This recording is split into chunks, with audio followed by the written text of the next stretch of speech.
Et c'est à ce moment-là que je me suis fait amputer. Mon option de survie, en fait, c'était cette amputation. Salut, c'est Flavio D'Apozzo et je viens vous parler sur En Vrai de mon histoire. J'ai 18 ans, je suis né en Guadeloupe, à Baie-Mahault, c'est une petite île dans les Caraïbes. J'ai commencé le foot à l'âge de 7 ans en club, à l'US Baie-Mahault. Et faut savoir que donc, mon dernier club que j'ai fait en Guadeloupe, l'US Baie-Mahault, le directeur sportif est en recruteur de l'ASM. Donc en gros, les meilleurs joueurs, il les envoie à l'ASM ou au Clermont Foot, ça dépend, mais quand même plus l'ASM.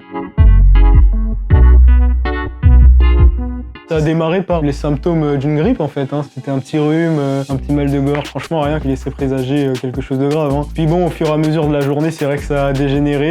Le lundi, on avait musculation avec l'ASM, donc j'y suis allé et j'ai même fait, hein. Tout s'est bien passé. Mais justement, c'est après ça que ça a commencé à, on va dire, à dégénérer un peu.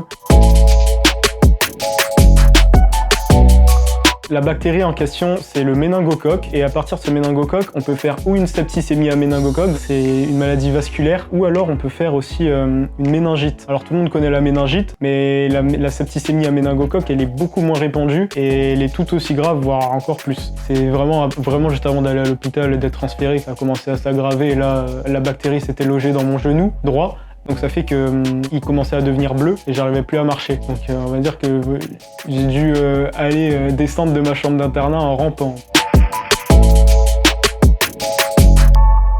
L'infection, c'est une défaillance généralisée, donc ça se propageait vraiment partout. J'avais des problèmes au niveau de tous les organes, il n'y en a pas un qui a été épargné. Je suis resté plusieurs temps en réanimation, et après j'ai été transféré en hospitalisation continue, et c'est à ce moment-là que je me suis fait amputer. Mon option de survie, en fait, c'était cette amputation. Non, je reproche rien. Enfin si, je reproche bien sûr, ça concerne plutôt le ministère de la Santé et l'ARS, tous ces organismes qui instaurent les vaccinations. À partir d'un certain nombre de cas dans certaines régions, il fallait mettre en place cette vaccination. Alors certes, elle a été mise en place pour les nourrissons en 2018, mais même si on vaccine les nourrissons, les autres comme moi, qu'est-ce qu'on en fait ?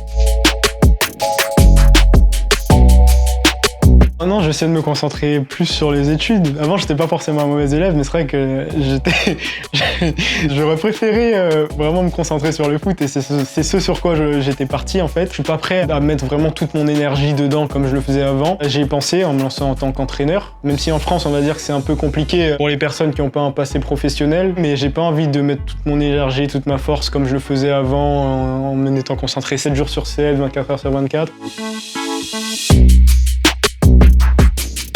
Je veux juste dire que j'ai appris beaucoup de leçons avec ce qui m'est arrivé, notamment que vraiment faut profiter au jour le jour. Quelque chose que je faisais pas forcément avant, mais il faut profiter au jour le jour parce qu'on sait jamais ce qui peut nous arriver demain, vraiment. Et surtout, faites-vous vacciner contre le méningocoque. Les vaccins s'obtiennent en pharmacie. Je connais pas le prix, mais franchement, quel qu'il soit, je pense que ça vaut largement le coup pour pas finir mal.